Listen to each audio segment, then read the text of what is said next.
दोस्तों, जिंदगी में कामयाब होने के लिए हम बहुत मेहनत करते हैं, एक टारगेट सेट करके लगातार उसके पीछे भागते रहते हैं। हमसे कहा जाता है कि जितना जल्दी हो सके उतना जल्दी अपना रास्ता चुन लो, और देखा जाए तो ये सही भी है।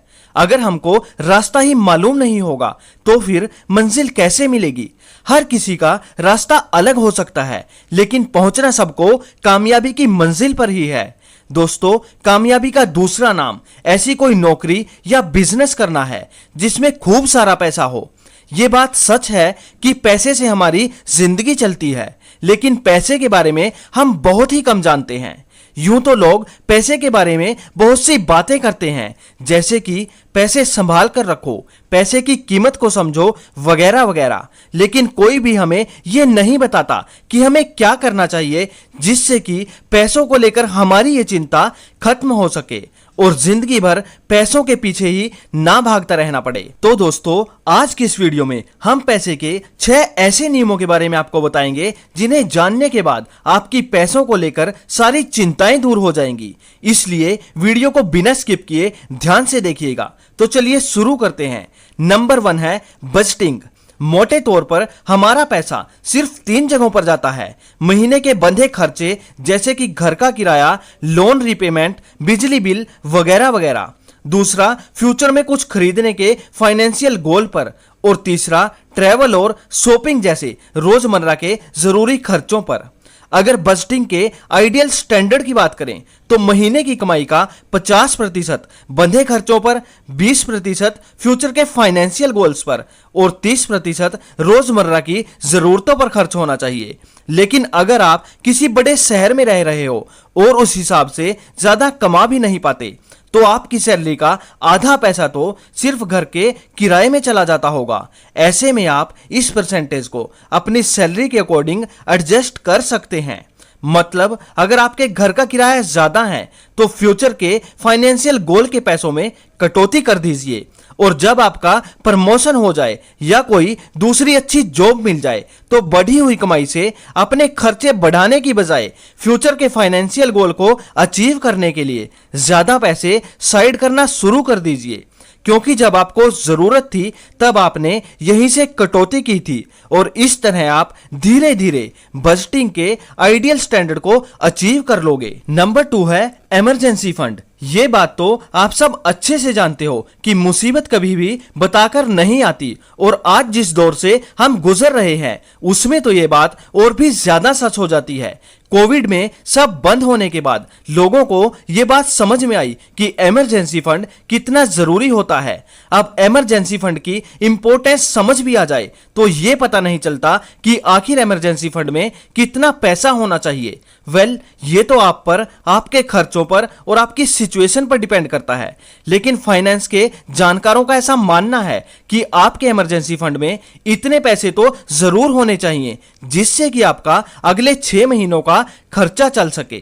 फॉर एग्जाम्पल, सपोज करो कि आपका 1 महीने का खर्चा 15,000 है, तो इस हिसाब से 6 महीने का खर्चा हुआ 90,000। तो आपके इमरजेंसी फंड में 90,000 तो होने ही चाहिए। अब आप अपने महीने भर के खर्चों को जोड़ लीजिए, जो भी टोटल बनेगा फिर उसे 6 से मल्टीप्लाई कर दीजिए। तो इस तरह आप अपने इमरजेंसी फंड को कैलकुलेट कर सकते हो। और अगर आपके पास कमाई का कोई परमानेंट जरिया नहीं है, मतलब कभी आपको काम मिल जाता है और कभी नहीं, तब तो आपको अपने इमरजेंसी फंड में अगले 9 महीनों के खर्चे का पैसा रखना चाहिए। नंबर 3 है फाइनेंशियल रोड ब्लॉक। दोस्तों, जैसा कि नाम से ही समझ में आ रहा है कि इस पॉइंट में हम उन खर्चों के बारे में बात करेंगे जो हमारी फाइनेंशियल फ्रीडम के रास्ते में रुकावट बने हुए हैं। वैसे तो पैसे को मैनेज करना कोई रॉकेट साइंस नहीं है, लेकिन बजट बनाने के बाद भी पैसों की तंगी अक्सर बनी रहती है, जिसकी वजह रोजमर्रा के कुछ ऐसे खर्चे होते हैं जिनकी कोई जरूरत नहीं होती, लेकिन फिर भी हम उन पर पैसे बर्बाद करते चले जाते हैं। नहीं समझ आया तो चलिए एक एग्जाम्पल से समझते हैं। लिली को यह समझ नहीं आ रहा था कि आखिर उसके पैसे जा कहां रहे हैं। इतनी मेहनत करने के बावजूद भी उसको पैसों की तंगी क्यों बनी रहती है। इसका सॉल्यूशन ढूंढने के लिए उसने अपने खर्चों का रिकॉर्ड रखना शुरू कर दिया, और महीने के एंड में जब वो अपने खर्चों के रिकॉर्ड को चेक करती है तो उसे पता चलता है कि वो महीने भर में स्टारबक्स से पानी की बोतल खरीदने के लिए $100 खर्च कर देती है। तो उसने फौरन अपनी उस आदत को बदला और अब वो बोतल खरीदने की बजाय उसे रीफिलिंग कराने लगी, क्योंकि रीफिलिंग में केवल $10 लगते हैं और इस तरह वो महीने के $90 बचाने लगी। इस तरह से आप भी अपने खर्चे पर नजर रख सकते हैं और उन चीजों पर खर्च करने से बच सकते हैं जो आपके पैसों के लिए दीमक बन चुकी हैं। नंबर 4 है, एक से ज्यादा तरीकों से कमाएं। अगर आपकी भी कमाई का जरिया सिर्फ सैलरी है तो आप गरीबों से केवल एक कदम आगे हो। जैसे ही नौकरी गई आप अपनी जमा पूंजी पर आ जाएंगे। अब जैसा कि आप जानते ही हो कि आज के जमाने में हर रोज नई नई टेक्नोलॉजी आने लगी है। इंसानों का काम अब मशीनें करने लगी हैं। सिर्फ एक इन्वेंशन से ही पूरी की पूरी मार्केट तबाह हो जाती है। ऐसे में आपकी नौकरी बनी रहे इसकी कोई गारंटी नहीं है। और ऐसे में अगर आपने अच्छी सेविंग नहीं कर रखी या फिर आपकी नौकरी ही ना रहे तो क्या हो। अब आपकी लाइफ में ऐसी सिचुएशन ना आए, इसके लिए जरूरी है कि आपकी साइड इनकम आती रहे। साइड इनकम के लिए आप बहुत सारे तरीके अपना सकते हैं, जैसे कि स्टूडेंट पार्ट टाइम जॉब कर सकते हैं और फुल टाइम जॉब करने वाले पार्ट टाइम में फ्रीलांसिंग कर सकते हैं। और अगर आपके पास कोई घर या गाड़ी वगैरह है तो आप उसे रेंट पर देकर भी साइड इनकम कर सकते हैं।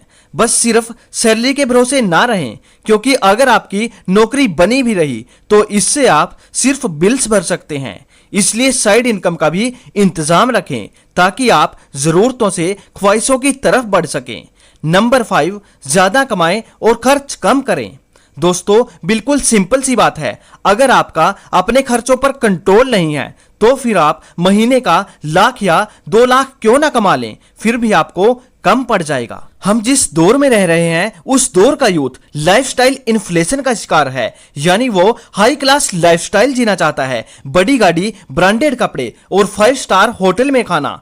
हर किसी को ब्रांडेड ही पहनना है, वो भी अपने लिए नहीं बल्कि लोगों को दिखाने के लिए। जितने पैसे में एक मिडिल क्लास फैमिली का महीने भर का खर्चा चल जाए, हमें उससे ज्यादा के तो जूते पसंद आ जाते हैं, क्योंकि हमारे साथ काम करने वाले या फिर हमारे किसी दोस्त के पास वो जूते हैं।